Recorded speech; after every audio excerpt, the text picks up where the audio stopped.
दोस्तों आज मैं आपसे एशिया की दो बेहद ही ज़्यादा पावरफुल और बेहद ही ज़्यादा कमाल तरीके से आगे बढ़ती हुई कंट्रीज का कंपैरिजन लेके आया हूँ। एक तरफ अगर अपना महान देश इंडिया हो और दूसरी तरफ तेज़ी से आगे बढ़ रहा देश बांग्लादेश हो, तो दोस्तों टक्कर काफ़ी ज़्यादा ज़ोरदार होने ही वाली है। आज इस वीडियो में हम इन दोनों ही ज़बरदस्त देशों को कई तरह के क्राइटेरियाज के हिसाब से आपस में पूरी तरह से कंपेयर करेंगे और वीडियो में हम एसटीआई से लेकर नॉमिनल जीडीपी और जीडीपी पर कैपिटा से लेकर लोगों की एवरेज इनकम पर पूरी चर्चा करेंगे। तो चलिए, वीडियो बेहद ही ज़्यादा इंटरेस्टिंग कमाल होने वाली है, तो अभी से कोल्ड ड्रिंक पॉपकॉर्न सब कुछ तैयार रखो।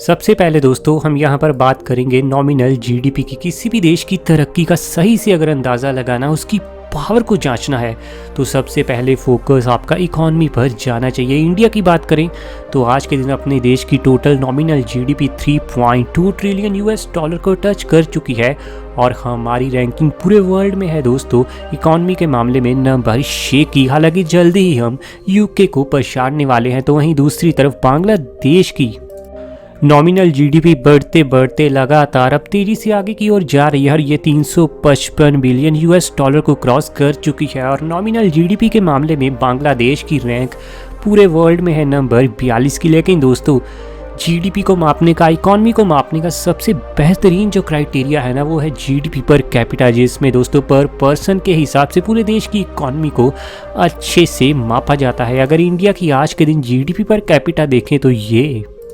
2390 यूएस डॉलर को क्रॉस कर चुके हैं और इस तरीके से इंडिया पूरी दुनिया में दोस्तों 160 नंबर पर रैंक करता है। तो वहीं बांग्लादेश की GDP per capita 2139 US dollar है और बांग्लादेश की रैंकिंग है 167 नंबर की। हालांकि एक समय पर तो लास्ट ईयर दोस्तों इस रैंक में बांग्लादेश ने इंडिया को पछाड़ा था, लेकिन इंडिया एक बार फिर से आगे निकल चुका है।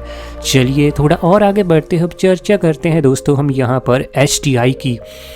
बहुत ही ज़्यादा ये इंपॉर्टेंट इंडेक्स है, लोगों का लाइफस्टाइल पूरी तरह से आप समझ सकते हैं इसे एक इंडेक्स को अच्छे से जांच कर, जिसमें कि दोस्तों मेनली देखा जाता है लोगों को एजुकेशन किस लेवल का मिलता है, उनकी कैपिटल कितनी ज़्यादा मिलती है उनको हर साल के हिसाब से, और साथ ही लाइफ एक्सपेक्टेंसी पर भी इसमें फोकस रखा जाता है। सबसे पहले अगर अपने देश इंडिया के एसटीआई की बात करें तो हमारे देश का एसटीआई का लेटेस्ट स्कोर निकला है 0.645 और इंडिया आता है मीडियम एसटीआई की लिस्ट में और हमारी रैंक पूरे वर्ल्ड में है 131 नंबर की। तो वहीं बांग्लादेश के एसटीआई स्कोर की बात करें तो ये पहुंच चुका है 0.632 पर और ये भी आती है दोस्तों कंट्री मीडियम एसटीआई की लिस्ट में। और बांग्लादेश की रैंक एसटीआई के मामले में है वर्ल्ड लेवल पर 133 नंबर की।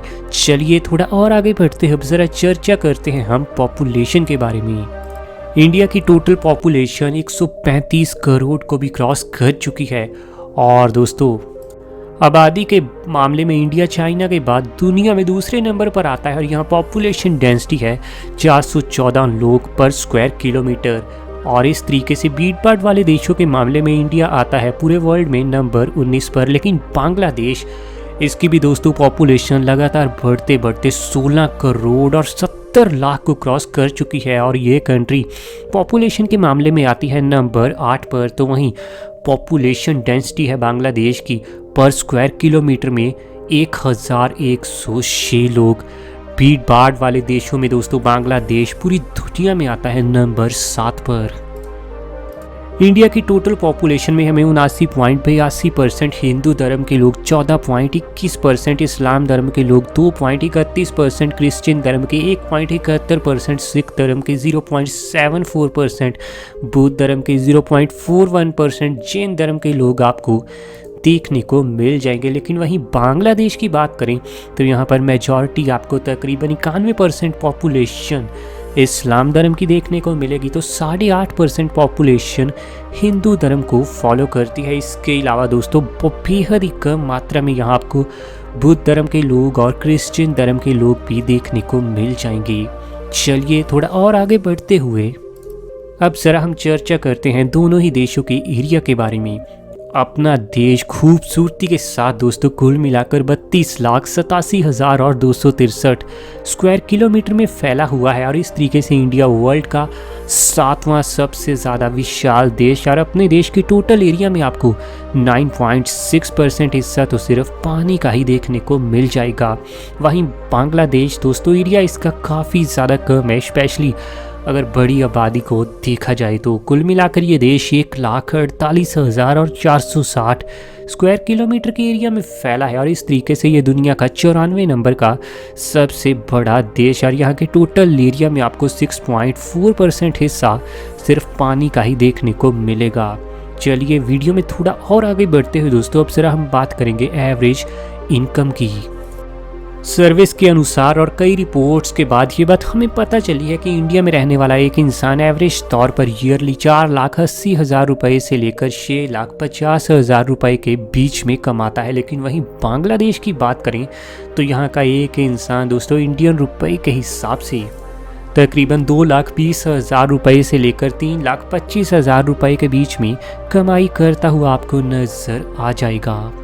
चर्चा अगर दोस्तों थोड़ी लिटरेसी रेट की जाए तो दोनों ही देशों ने ना पिछले 10 सालों में इस क्षेत्र में काफ़ी अच्छा काम किया है। इंडिया का लिटरेसी रेट अब आपको एवरेज तौर पर ही 80% के आसपास देखने को मिल जाएगा, लेकिन बांग्लादेश का भी ये लिटरेसी रेट तकरीबन 74.68% को क्रॉस कर चुका है। आगे बढ़ते हुए थोड़ी अगर दोस्तों अब हम बात पॉवर्टी रेट की करें तो यहाँ पर दोनों ही देशों की हालत ना आपको कोई बहुत ज़्यादा अच्छी नज़र नहीं आएगी। इंडिया में आज के दिन पॉवर्टी की समस्या काफ़ी ज़्यादा है और यहाँ पर 20% से भी ज़्यादा पॉपुलेशन ऐसी है जो रोज़ाना ही पॉवर्टी के नीचे रहकर अपनी ज़िंदगी जीती है। तो वहीं बांग्लादेश में भी ये समस्या आपको 25.12% के आसपास देखने को मिलेगी, यानी बांग्लादेश में रहने वाले हर 100 लोगों में से आपको 25 लोग पूरी तरह से दोस्तों गरीब ही देखने को मिलने वाले हैं। चलिए थोड़ा और आगे बढ़ते हैं, अब जरा हम बात करते हैं फर्टिलिटी रेट की, जिससे पता चलेगा हमें दोनों ही देशों में रहने वाली एक महिला एवरेज तौर पर कितने बच्चों को जन्म देती है। ताज़ा आंकड़ों के अनुसार इंडिया का दोस्तों फर्टिलिटी रेट निकला है 2.15 बर्थ पर वुमेन, यानी एक महिला इंडिया में आपको एवरेज तौर पर तकरीबन 2 बच्चे पैदा करती हुई नजर आएगी। तो बांग्लादेश का भी दोस्तों फर्टिलिटी का स्कोर है 2.01 बर्थ पर वुमेन, यानी यहाँ की भी एक महिला एवरेज तौर पर 2 बच्चों को ही आज के दिन पैदा करती है। बात अगर लाइफ एक्सपेक्टेंसी की करें तो इंडिया का आज के दिन एवरेज लाइफ एक्सपेक्टेंसी 70 साल तक जा चुका है, यानी एक इंडियन एवरेज तौर पर 70 साल तक जिंदा रहता है। लेकिन बांग्लादेश ने इसमें लगातार इम्प्रूवमेंट करते हुए यह आंकड़ा 72.59 साल तक पहुंचा डाला है, यानी एक बांग्लादेश का निवासी तकरीबन 72 साल तक आपको जिंदा रहता हुआ नजर आ जाएगा। वैसे आपको दोस्तों क्या लगता है, क्या सही में बांग्लादेश लगातार बहुत ज़्यादा आगे बढ़ा है, या फिर इंडिया तरक्की के मामले में, डेवलपमेंट के मामले में बांग्लादेश से अभी बहुत ही ज़्यादा आगे जा चुका है? आप सब अपनी राय हमें नीचे कमेंट सेक्शन में ज़रूर देना और ऐसी वीडियोस हमें आपके लिए डेली लानी है। चैनल आपका अपना है दोस्तों रॉक फैक्ट, अभी सब्सक्राइब कीजिए।